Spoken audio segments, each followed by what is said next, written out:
likely gonna be like a long video because I'm going to be going over basically the basics of me, my mental illnesses, my physical disabilities, and my undiagnosed symptoms. So, I am currently 20 years old. I will be turning 21 in a few months. I don't know if I'm actually allowed to be drinking when I turn 21, so I'm trying to find a doctor currently. But it's not like that matters currently. Yeah. Starting everything off is I grew up in a divorced household, but that really didn't have that much of an effect on me. I lived with my mom until about age 10 when I decided I wanted to live with my father. So I lived with my dad. Now, I did go through a lot of things. My parents were those really strict type of parents who did not realize that a lot of the things that they were doing were affecting my mental stability and causing a lot of different things to happen. Now, I already had depression before age 15, but age 15 is when I actually started admitting that there was something wrong. The symptoms and the effects of some things that happened when I was younger started showing up. I started getting really paranoid, really depressed, really panicky, really easy. And at 15, that was when I was diagnosed with depression. Now, from age 15, I actually was okay. I actually got a really nice job. I was in a company with my father, and I was actually making a good amount of money for a 15-year-old. Now, at 15, I was also basically living in a house on my own because my father was working a lot, and my father did have a social life. Now, my father thought that I was old enough and responsible enough at that point that I could take care of the house and everything on my own, which for a good amount of time I did. Until eventually, I'm pretty sure I was 16 at this point, when I started getting suicidal. I reached out to a friend during school hours, and the proper methods were taken, and I was put into therapy. When I was 17 is when we moved all the way to Montana, and this is where things went to shit. I was 17. I got a job at Walmart. I made a lot of friends, but the problem was that a lot of these friends were complete opposites, and I tried to have everyone interact at once. Now, another thing was that I was dating, and I was dating different types of people. This is where a lot of abuse came in because I was not dating the right people. I was not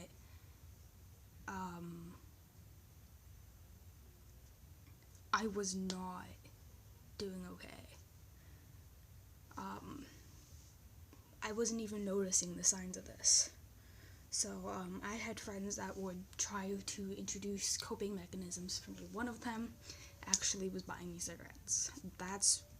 I started smoking at 17, not too long before my birthday. And around November of 2015, I had a complete mental breakdown. I was admitted to a children's psych hospital for 3 months. I did most of my high school senior year in that hospital, and I made some friends that I'm still friends with today. They re-diagnosed me with depression, and they noted that I had some anxiety, but did not officially make a diagnosis. Now, back then, I was majorly showing signs of PTSD, paranoia, all that. Nobody diagnosed me. I turned 18, I tried to go to college on campus. I never actually went to any of my classes because I would walk to the door and then I would freak out way too much. And I wouldn't make it into the classroom. Now, had I been a little more responsible and managed to email the professors and say, hey, I'm having problems with anxiety when it comes to class, I should have asked or reached out, seen if I could have gotten support and I didn't because I was too afraid to do that. So this was a summer semester. After the summer semester, toward the end of it, I wrecked my truck. I totaled it. I ended up moving out and into some friends' houses and ended up couch hopping for a little bit until I ended up dating somebody who was a lot older than me. Now, that person was actually a really good person, but I ended up getting psyched out and freaking out at one point when this one person who majorly created my anxiety and worsened my PTSD. This person was abusive mentally and physically and verbally at times. Not only that, but the person was also cheating on me, and I had friends that were trying to look out for me, telling me, hey, this is not healthy for you. But I was too wrapped up in the relationship to even do anything, say anything about it.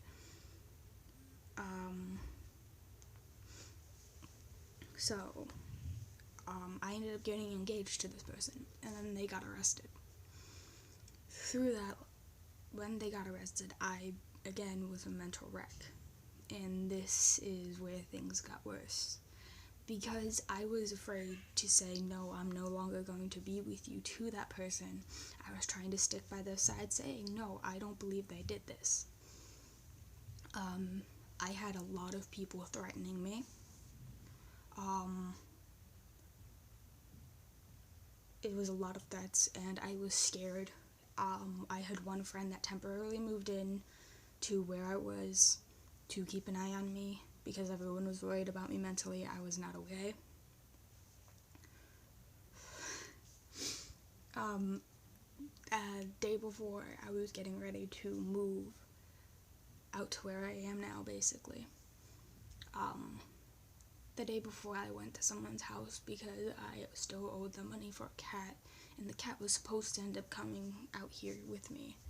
I just had a friend holding on to the cat for me. And then we decided that, oh yeah, you can keep the cat, but if something happens, tell me. I will find a way to get my cat out here. There was a dog that I was working on training to be a service dog at that point because, again, I was not okay. I didn't know all the laws about service dogs back then and did not know that I could have legally had the dog with me on the plane. Or I could have just had it covered under ESA as well. But I did not know the laws back then, so I ended up losing that dog. That was a dog that I actually had trained really well on my own. And back then, all I needed was psych, so I could train it. Now, I moved out here. I got a job. I actually had several jobs at one point. And then I ended up being this live-in nanny for this couple. And the couple was actually in process of divorce, and I ended up dating the father of the kids that I was taking care of. Now, I was 19 at that point, and I was taking care of 3 kids, a 3-year-old, a 2-year-old, and a newborn. The mother ended up leaving state for a little bit, and I ended up moving out of my parents' house and living with these people, of course. The mother ended up leaving state back to an old place she lived with some friends and all that. And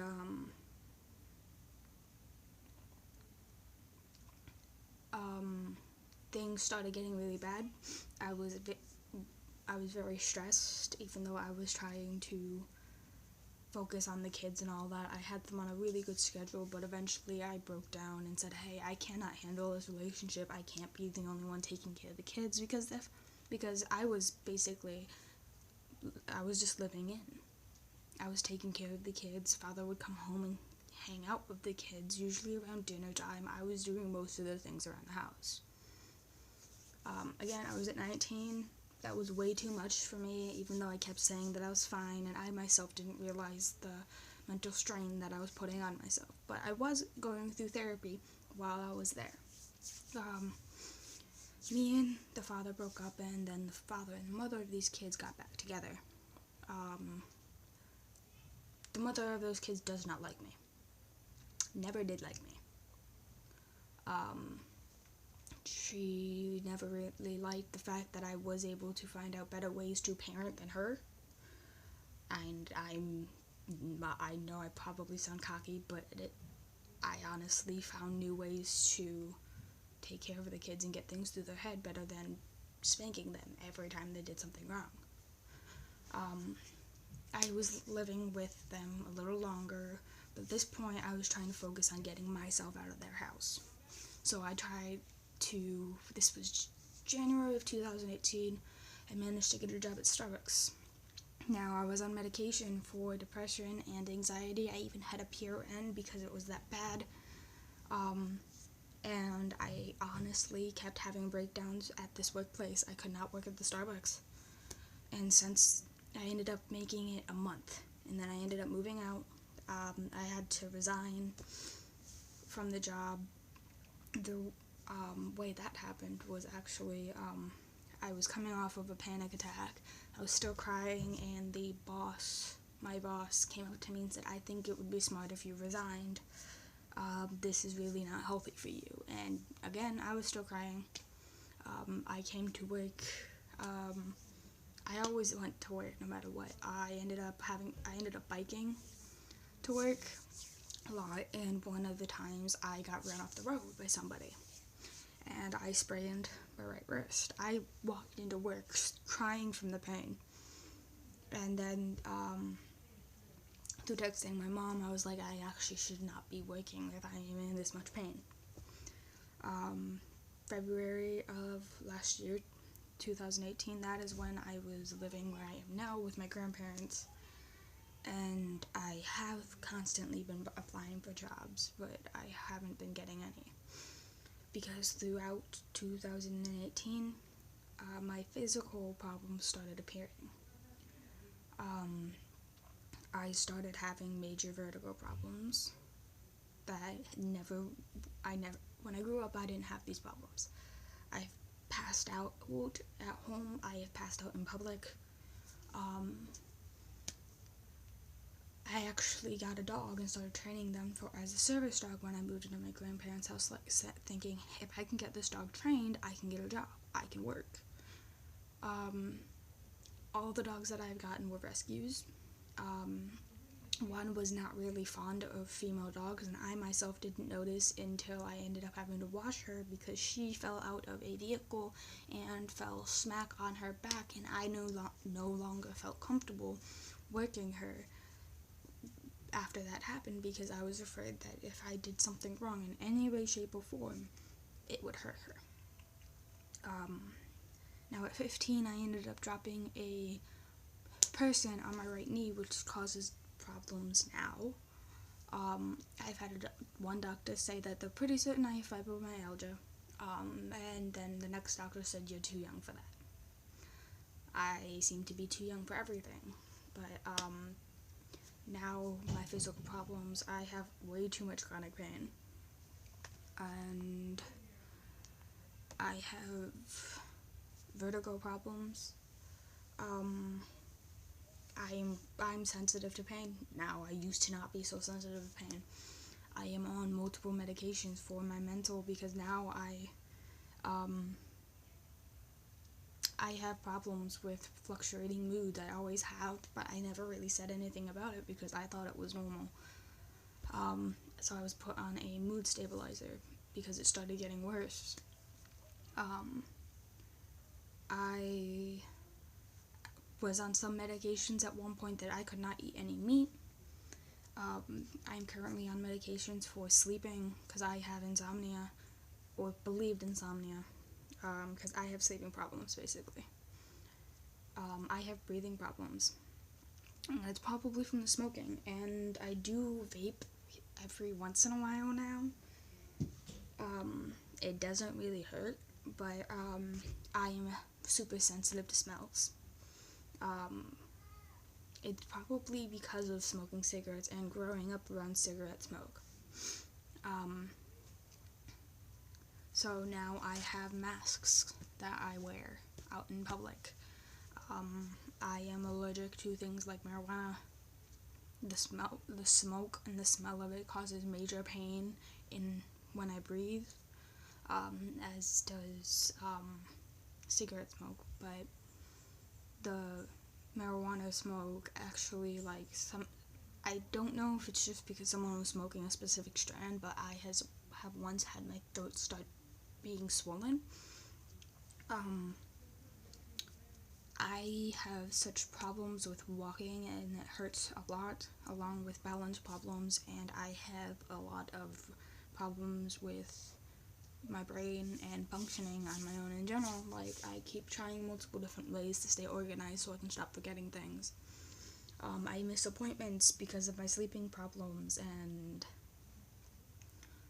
I just try to get things done the right way. But I am unable to. I am believed to be anemic, even though my blood counts and all that say I'm not. But I easily sprain my wrists or ankles. I've never actually fully dislocated my hip, but I've come close. I have bone and joint problems. I have a lot of pain in a lot of different areas now, and this is just all developed over a year. I've gone to multiple doctors. I've heard so many people say, I think you have this, I think you have that, but my doctors haven't really been trying to figure out what's going on. They're like, okay, we've linked this.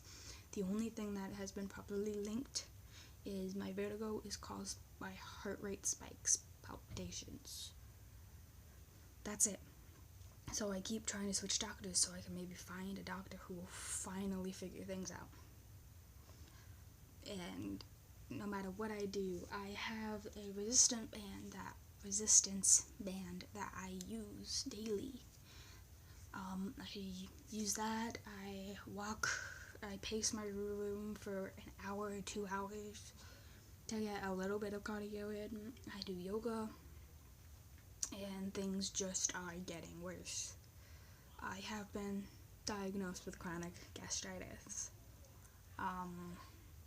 It's winter, so now it's harder for me to get to appointments on my own because nobody wants me to drive. I'm heat intolerant and I'm cold intolerant. So it's hard for me to get that perfect in between. If I get too hot, which is not too hot for my mom or my brothers apparently, but I feel like I'm going to be physically ill. I usually know when I'm going to pass out. There's only been one time that I have passed out without warning, or technically I had warning, but I thought I had finally rested and missed it, but I ended up passing out in my room and getting a concussion. That was not fun. So, yeah. I have a lot of problems, and yes, they are getting worse, but I plan on using this channel to educate people on chronic illnesses, service dogs, because I am going to be getting a service dog. I've had one. I tried training one. Problem is, I don't know how to train anything besides psychiatric tasks. So through that and the luck of running into fake dogs or someone kicking one of my dogs, they were not suited to work. So I finally gave up on trying to train a dog myself. I am trying to currently raise money to get a dog from New England Lifeline Paws in Massachusetts. I've already met the dog that I am going to be getting once I raise the money for her. And I'm hoping that once I get her, I'll be able to finally get a job and have a better chance at working and maybe finally be able to live on my own for the first time in my life. I do not want to be dependent on other people, but the way that it's been going and the way that it's looking is I might have to live with other people for the rest of my life.